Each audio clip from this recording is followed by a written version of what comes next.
Hello. Ahmad Tharwat is here, and a lot of news going on, and I've been trying to avoid all the news coming out of Gaza and destruction of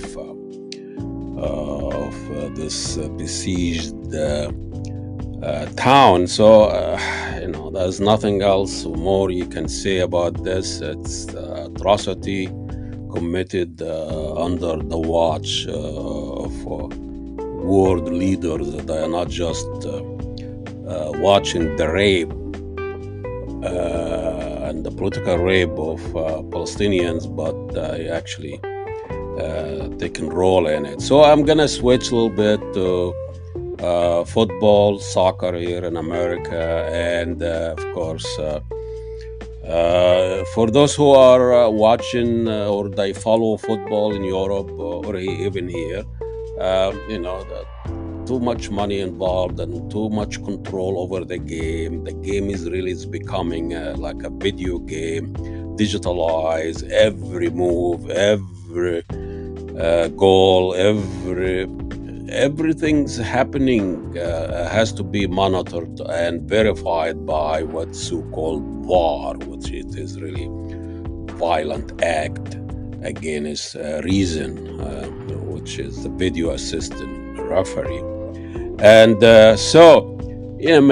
nobody can celebrate goals anymore. They have to wait for the VAR people, those idiots sitting in the booth. They're watching the game through lenses, and the calls is made in that booth and electronically, not on a pitch.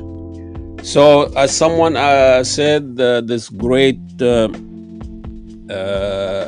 Uruguayan writer, goals is like the orgasm of the game, and you cannot review orgasm.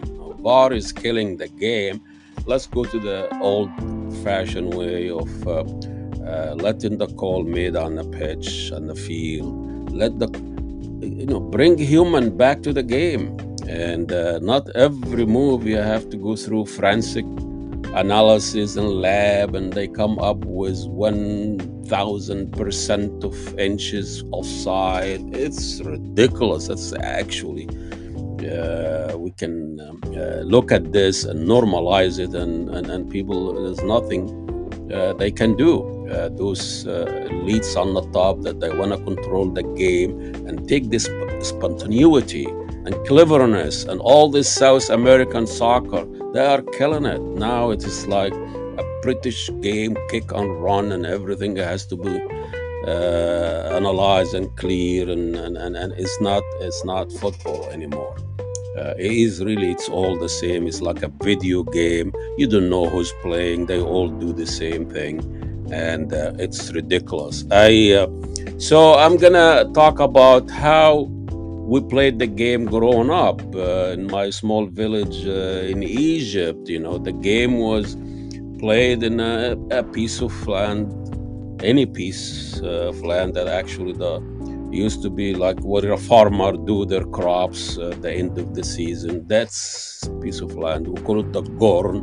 We go there and play the game. No lines, no goal posts. It's just a piece of rocks and a marker on each side of the goal, and no ref, of course. And the calls are made when everybody agree, and it didn't seem there is any problem. There was no VAR ever, but just we played the game and enjoy it.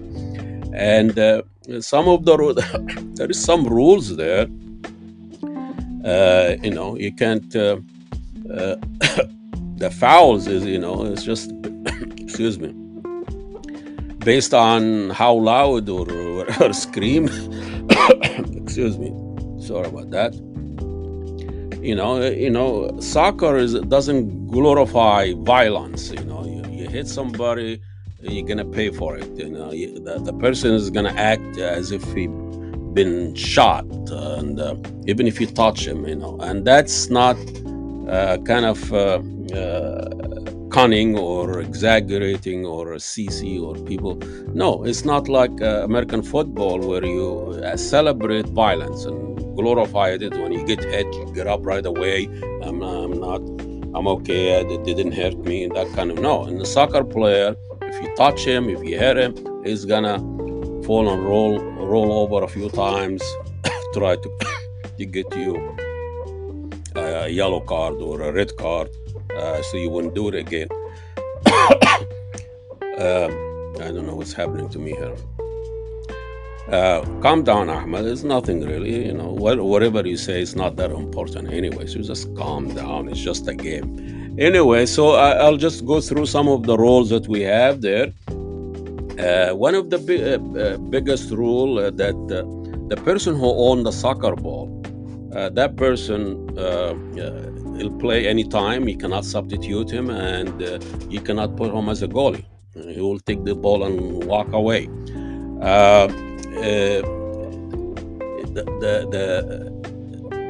The field, the size of the field is really based on whatever piece of land is available, and since there is no post, the heights and how you score goals will be up to the goalie and up to the people who watch. If this was through the goal or the right heights, and if the goal hits that marker on the ground, like sometimes it's a couple of books if we're playing in school, or a couple of rocks if we're playing in a field there, and if the ball touched those couple of rocks, will not count, and the game continue until you can't see the ball anymore. I mean, it's sunsets, dark, whatever, and if it's tied. At this moment, we play at the next score will end the game. So whatever. Sometimes we play it and we can't even see the ball, or can even see if it's went through and it was goal or not.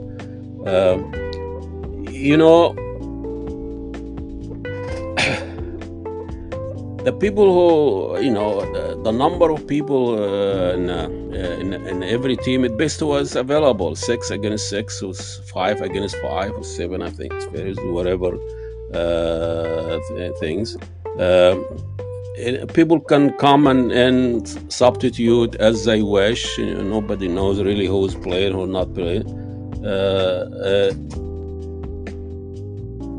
Usually the people who are a little bit can't overweight, whatever, usually those are most likely they're gonna play goalie, and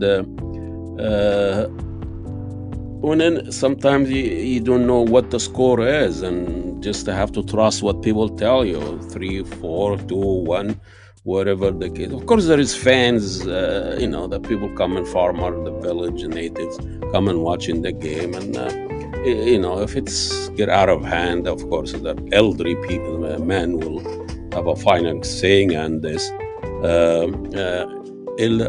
People play without shoes, or shoes without shoes, and so very common that the goalie take off his shoes and put them each one on a side that define what the goal is,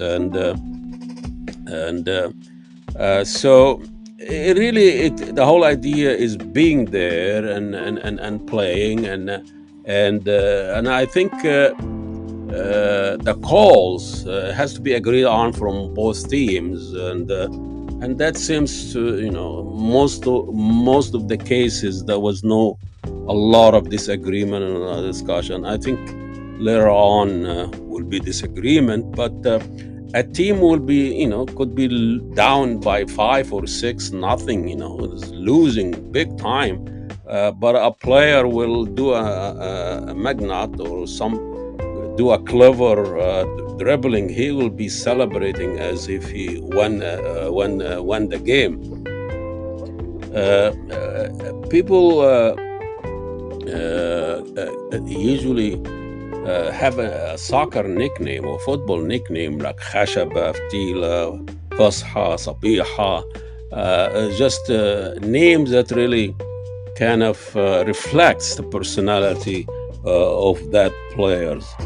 And so the game really was fun to watch, fun to play, and there is always another game, and then and that sport was bringing the family together. It's a gathering,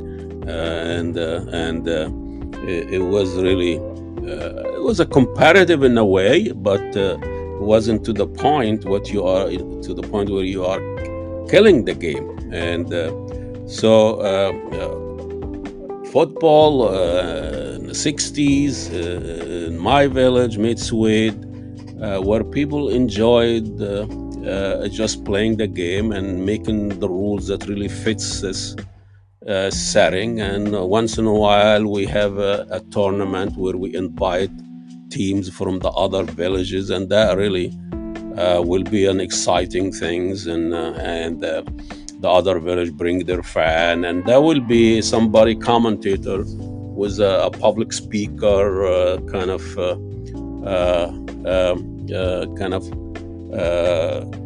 covering the game, and the public speaker shooting, to even the people who are staying home and staying in their houses, they can hear what's going on in the game.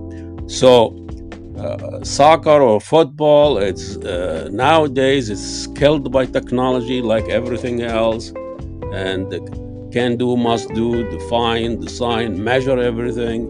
And it's alive, it's a human sport where people make human decisions, not in a lab, not in a bar booth, where people are digging into the viruses and digging into forensic measurement of size and foul and all of that. It really it's killing the game. So let's go back to the old fashion of playing the game and enjoying it. It's a beautiful game, and VAR is killing the game.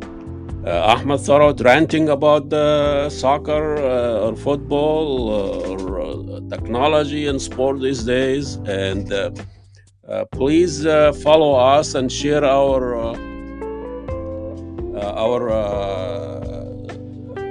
blog or our podcast, and make comments. Go on our website. If you want to support what we do, go to ahmediatv.com, and you can click donation, and supporting is a click away. This is a new frontier for me, just doing podcasting, and you might see some of my podcasting on my YouTube channels. And so it's an interesting time for us, and I'm grateful to you guys to be around, and see you next episode. We don't know if it's going to be tomorrow or day after tomorrow. So whatever I feel like ranting about something, I'm going to come here and record it. So long, and see you next podcast. Thank you. This is Ahmed Sarwat from his podcast. It's not like bars, but almost.